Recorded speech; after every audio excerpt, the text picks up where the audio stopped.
નમસ્કાર, આપ જોઈ રહ્યા છો ન્યૂઝ રૂમ ગુજરાત અને આપની સાથે હું શુભાવી। ફરી એકવાર વરસાદને લઈને હવામાન વિભાગે મેપ જાહેર કર્યા છે। 3 તારીખ સુધીના મેપ હવામાન વિભાગે જાહેર કર્યા છે। આજે તારીખ થઈ છે 27 તારીખથી લઈને 3 તારીખ સુધી ગુજરાતની અંદર કયા કયા વિસ્તારો માટે કયું કયું એલર્ટ આપવામાં આવ્યું છે, કયા કયા વિસ્તારોમાં કયું કયું ઝોન આપવામાં આવ્યું છે, એટલે કે ગ્રીન, યલો અથવા તો રેડ। જો કે રેડની કોઈ પણ જાતની સંભાવના હાલ નથી દેખાઈ રહી। સુપર અલ નીનોના કારણે રાજ્યભરમાં વરસાદ ખેંચાતો જોવા મળી રહ્યો છે। સૌથી પહેલા આજના મેપથી અહીંયા ચર્ચા કરીએ આપણે। તારીખ 27 આજનો મેપ। આજના મેપમાં પણ એકદમ ડ્રાય વાતાવરણ છે। કોઈ પણ જાતની ક્યાંય આગાહી એવી નથી કરવામાં આવી। તમે જુઓ કે જ્યાં પોરબંદર, દેવભૂમિ દ્વારકા અને જામનગર ત્રણ જે જિલ્લાઓ છે એકદમ ખાલીખમ। અમદાવાદ, ગાંધીનગર, મહેસાણા, ખેડા, આણંદ અને ભરૂચ, એટલે કે આજે 5 થી 6 જિલ્લા છે તે પણ એકદમ ખાલીખમ। બાકીના જે વિસ્તારો છે ત્યાં છૂટા છવાયા સ્થળોએ હળવાથી મધ્યમ વરસાદની આગાહી કરવામાં આવી। કચ્છનો સમાવેશ થયો છે। અત્યાર સુધી કચ્છની અંદર કોઈ આગાહી આમ તો નહોતી કરવામાં આવતી, પરંતુ આ મેપની અંદર જુઓ તમે, અહીંયા નાનકડું વાદળું તમને દેખાઈ રહ્યું હશે, એક સિમ્બોલ છે। આ સ્કાયનું સિમ્બોલ છે, વાદળાનું સિમ્બોલ છે, એટલે કે કદાચ ગાજવીજ સાથે વરસાદ પડી શકે તેવી સંભાવના છે। બીજી તરફ સૌરાષ્ટ્રમાં ગીર સોમનાથ, જુનાગઢ, અમરેલી, ભાવનગરની અંદર વિસ્તારમાં આગાહી છે। દક્ષિણ ગુજરાત આખો પટ્ટો ભરૂચને છોડ્યા બાદ ત્યાં આગાહી કરવામાં આવી છે 27 તારીખ માટે, એટલે કે આજની આગાહી આ છે। અડધો દિવસ પૂરો થઈ ચૂક્યો છે। ક્યાંય એવી નાનામાં નાની પણ વરસાદની સિસ્ટમ જે છે તેની અસર નથી દેખાઈ। 28 તારીખનો મેપ હવે જોઈએ। 28 તારીખના મેપમાં જુઓ તમે, એકદમ ડ્રાય વાતાવરણ થઈ ગયું, નો રેન।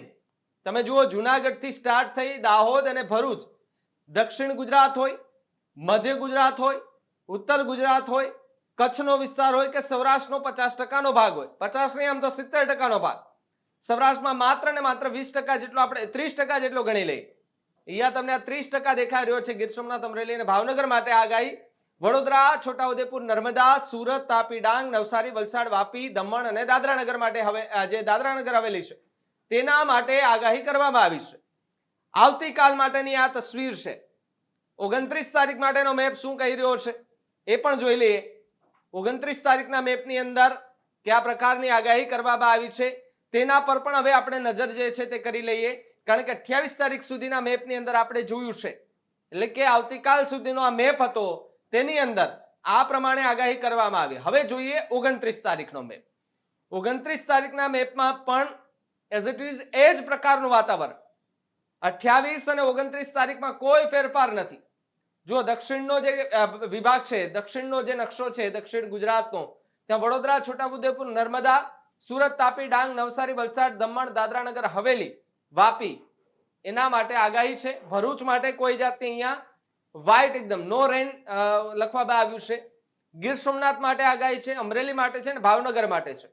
આ 3 જિલ્લા માટે છે ને બાકીના સૌરાષ્ટ્રના 3 જિલ્લા, બાકી દક્ષિણ ગુજરાતના કેટલાક જિલ્લાઓ માટે આગાહી કરવામાં આવી। 30 તારીખ માટે મહિનાનો છેલ્લો દિવસ, 30 તારીખનો મેપ જોઈએ। હવે મહિનાના છેલ્લા દિવસે, અંતિમ દિવસે કયા પ્રકારનું વાતાવરણ હવે સર્જાવા જઈ રહ્યું છે। શું 29 તારીખે જે વાતાવરણ હતું, 28 તારીખે જે વાતાવરણ હતું એ જ હવે 30 તારીખના મેપની અંદર પણ વાતાવરણ રહેશે।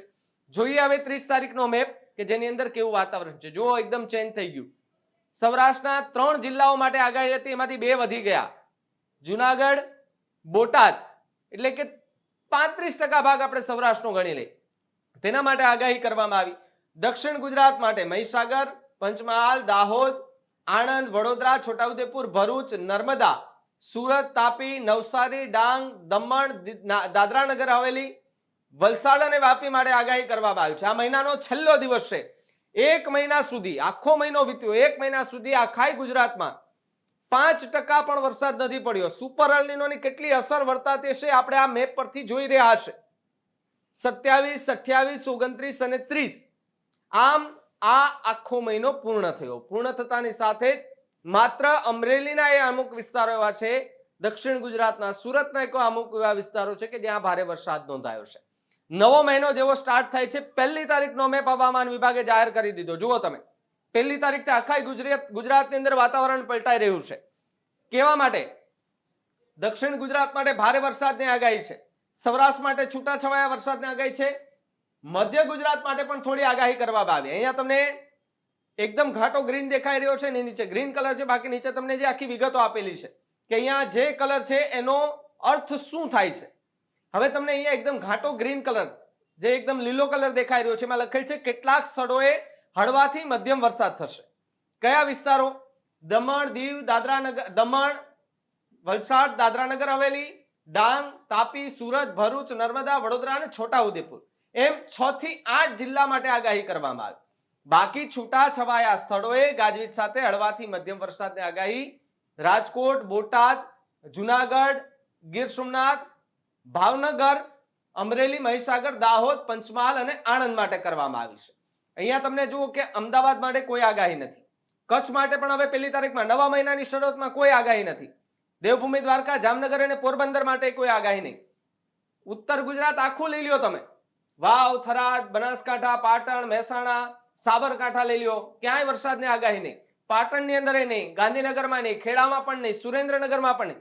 સૌરાષ્ટ્રની અંદર 35% વિસ્તાર છે કે જ્યાં ફરી એકવાર વરસાદી માહોલ જામે છે. 2 તારીખનો મેપ જોઈએ. 2 જુલાઈનો મેપ કેવો રહેશે? આજ વાતાવરણ હશે કે એમાં પણ પલટાઈ જશે? હવે 2 તારીખનો મેપ જો અહીંયા હોય તો આપણે એ પણ જોઈ લઈએ એટલે ખબર પડે અહીંયા કે કેવું વાતાવરણ દેખાઈ રહ્યું છે. કારણ કે 1 તારીખના મેપની અંદર એટલે કે નવા મહિનાના પહેલા જ દિવસે દક્ષિણ ગુજરાત માટે સારા સમાચાર કદાચ કહી પણ શકાય, પરંતુ જે સૌરાષ્ટ્રના જે વિસ્તારો છે એમાંય ખાસ કરીને દરિયાકાંઠાનો જે વિસ્તાર છે, ગીર સોમનાથ હોય, અમરેલી હોય કે ભાવનગર હોય કે પછી આમ આણંદ સાઈડનો જે વિસ્તાર છે એ વિસ્તાર માટે ખાસ કરીને આગાહી કરાઈ. બાકી દક્ષિણ ગુજરાતમાં હળવાથી મધ્યમ વરસાદની આગાહી કરવામાં આવી. આ હતો 1 તારીખનો મેપ. હવે 2 તારીખનો મેપ જોઈ લઈએ. 2 તારીખના મેપની અંદર કેવું વાતાવરણ છે જુઓ. 2 તારીખથી આખા ગુજરાતનું વાતાવરણ પલટાઈ ચૂક્યું છે, જ્યાં ગુજરાતના ખેડૂતો માટે ખૂબ સારા સમાચાર કહી શકાય કે આખો નકશો આખો ગ્રીન થઈ ચૂક્યો છે. એટલે કે હળવાથી મધ્યમ વરસાદને આખા ગુજરાત માટે આગાહી કરાય છે. આ સૌથી મોટા અને સારા સમાચાર કહી શકાય ગુજરાતના ખેડૂતો માટે. કચ્છથી લઈ અને છેક પંચમહાલ સુધી લઈ લ્યો, ગીર સોમનાથથી લઈને છેક વાવ, થરાદ, બનાસકાંઠા સુધી લઈ લ્યો. દક્ષિણ ગુજરાતની અંદર તમે જુઓ, વડોદરા, છોટાઉદેપુર, ભરૂચ, નર્મદા, સુરત, તાપી, ડાંગ, નવસારી, વલસાડ, વાપી, દમણ, દાદરાનગર હવેલી અને નીચેનો જે આપણો મહારાષ્ટ્ર ગુજરાતની બોર્ડર છે ત્યાં સુધી વરસાદની આગાહી ખાસ કરીને કરાઈ છે. એટલે કે 2 તારીખથી સારા વરસાદ ગુજરાતની અંદર થાય તેવી પૂરેપૂરી સંભાવના છે. 3જી તારીખનો મેપ શું કહી રહ્યો છે? શું 2 તારીખે મેપ છે એના કરતા 2 ગણો વરસાદ 3જી તારીખમાં હશે? જોઈ લો તમે. 2 તારીખ માટે પણ એ જ પ્રકારની આગાહી, કોઈ ફેરફાર નહીં. કેટલાક સ્થળોએ હળવાથી મધ્યમ વરસાદની આગાહી, એટલે કે દક્ષિણ ગુજરાતના આ જે વિસ્તારો છે તેના માટે ખાસ કરીને આગાહી કરાય. બાકીના જે ગુજરાતના વિસ્તારો છે એ ગુજરાતના વિસ્તારો માટે છૂટા છવાયા સ્થળોએ હળવાથી મધ્યમ વરસાદ થઈ શકે તેવી સંભાવનાઓ વર્તાઈ રહી છે. હવે આ વરસાદનું પૂર્વાનુમાન હતું, પણ હવે મેઘ ગર્જનાની આગાહી કરતો મેપ, એ 3 મેપ હવામાન વિભાગ જાહેર કરતો હોય છે. એમાંનો પહેલો મેપ હવે છે એ પણ જોઈ લઈએ આપણે. આના પછીનો 1 તારીખનો મેપ તમને અહીંયા ઉપર દેખાતો હશે. મેઘ ગર્જનાની ચેતવણી, કયા વિસ્તારમાં મેઘ ગર્જનાની ચેતવણી મેં 1 તારીખે તમને કહી. જુલાઈ મહિનાની શરૂઆતનો પહેલો મહિનો, પહેલા મહિના માટે એવી કઈ આગાહી કરવામાં આવી જે દક્ષિણ ગુજરાત માટે અત્યંત ભારે કહી શકાય? જો અહીંયા લખેલું છે, છૂટા છવાયા સ્થળોએ મધ્યમ મેઘ ગર્જના સાથે હળવાથી મધ્યમ વરસાદની આગાહી કરાય છે. અહીંયા તમને જુઓ 40-50 kmph લખેલું છે, વાદળાનું નિશાન પણ આપેલું છે. એટલે કે 40 થી 50 કિલોમીટર પ્રતિ કલાકની ઝડપે પવન ફૂંકાઈ શકે તેવી સંભાવના છે. જો કે કોઈ પણ જાતની રેડ એલર્ટ, કોઈ પણ જાતનું રેડ એલર્ટ નથી. ગ્રીન ઝોન અહીં આપેલું છે. 70% ગુજરાતના આ વિસ્તારોની અંદર સામાન્ય વરસાદની આગાહી છે, જ્યારે દક્ષિણ ગુજરાતના વડોદરા, છોટાઉદેપુર, ભરૂચ, નર્મદા, સુરત, તાપી, ડાંગ, નવસારી, દમણ, દાદરાનગર હવેલી માટે આગાહી કરવામાં આવી છે ગાજવીજ સાથે વરસાદ. આના પછી 2 તારીખ માટે મેઘગર્જનાની આગાહી કરતી ચેતવણી કઈ છે? 2 તારીખની આગાહી તમે જુઓ. 2 તારીખનો પહેલો મેપ આપણે જોયો ત્યારે આખું ગુજરાત ગ્રીન હતું. છૂટાછવાયા સ્થળોએ વરસાદની આગાહી હતી, પણ હવે છૂટાછવાયા સ્થળોએ ભારે વરસાદની આગાહી એટલે કે અત્યંત ભારે વરસાદની આગાહી ક્યાં છે? દક્ષિણ ગુજરાતના સુરત, નવસારી, ડાંગ, તાપી માટે કોઈ આગાહી નથી. ભરૂચ કાઢી નાખો, નર્મદા બાદ કરી દો, વડોદરા બાદ કરી દો, છોટાઉદેપુર બાદ કરી દો, આણંદ પણ બાદ કરી દો. સુરત, નવસારી, ડાંગ, દમણ, દાદરા નગર હવેલી, વલસાડ અને વાપી આટલા વિસ્તાર માટે બીજી તારીખે ભારે વરસાદની મેઘ ગર્જના સાથે ચેતવણી આપવામાં આવી. હવે જો કોઈ મેપ હોય તો આની અંદર એ પણ જોઈ લઈએ. હવે 3 તારીખનો મેપ, કેવી ભારે વરસાદની અહીંયા ચેતવણી તમને દેખાઈ રહી છે. ભારે વરસાદની ચેતવણી બાદ અહીંયા દક્ષિણ ગુજરાતમાં એ જ પ્રકારનો માહોલ હાલતો જે છે તે દેખાઈ રહ્યો છે. આના જ કારણે ગુજરાતની અંદર ભારે વરસાદ થાય તેવી સંભાવના જોવા મળી રહી છે, પરંતુ જેમ જેમ દિવસો આગળ આવશે તેમ તેમ વાતાવરણમાં અચાનક પલટો આવી શકે છે. ગુજરાતના ખેડૂતો માટે આ સારા સમાચાર પણ કહી શકાય એમ છે. તમારી વિસ્તારમાં કેવું વાતાવરણ છે અમારા આ ડિજિટલ પ્લેટફોર્મ પર જઈને કમેન્ટ બોક્સમાં ખાસ લખજો. મને આપો રજા ને આપ જોતા રહો ન્યૂઝરૂમ ગુજરાત, ગુજરાતનો ગર્જનાર. નમસ્કાર. ખેડૂત ભાઈઓ છે ખેતરમાં ડ્રોન ઉડાવતા હોય છે ત્યારે આપણે એક પ્રશ્ન સતાવતો હોય છે કે જે આપણે અત્યાર સુધી જીપીએસ ટેકનોલોજી વાળા ડ્રોન વાપર્યા છે, જેથી કરીને મોબાઈલ ટાવર છે અથવા તો હાઈ ટેન્શન લાઈન પસાર થતી હોય, કોઈ વૃક્ષો હોય, ત્યારે જે જીપીએસ ટેકનોલોજી વાળા ડ્રોન છે એમાં ટકરાય અને ટ્રેસ થાય છે. પણ એગ્રીવન લાવ્યું છે જીએનએસએસ ટેકનોલોજી ડ્રોન, જેથી કરીને એ ડ્રોન છે એ કોઈ જગ્યાએ ટકરાય નહીં, પોતાની રીતે જ ડિસિઝન લે છે ને મૂવ થઈ જાય છે, જેથી કરીને જીએનએસએસ ટેકનોલોજી ડ્રોન છે એ વાપરવાનો આગ્રહ રાખો. આ જ પ્રકારની તમામ અપડેટ જોવા માટે ન્યૂઝરૂમ ગુજરાતને લાઇક, શેર અને સબસ્ક્રાઇબ કરવાનું ભૂલતા નહીં.